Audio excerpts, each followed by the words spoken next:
లోకక్షేమం కోరావు. ఇక నీ క్షేమం ఆ శివుని అధీనం.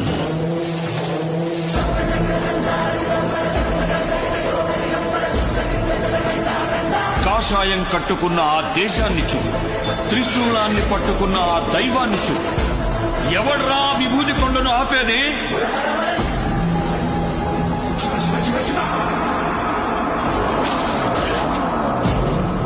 నరదృష్టి, పరదృష్టి, సమస్త దృష్టి నష్టి.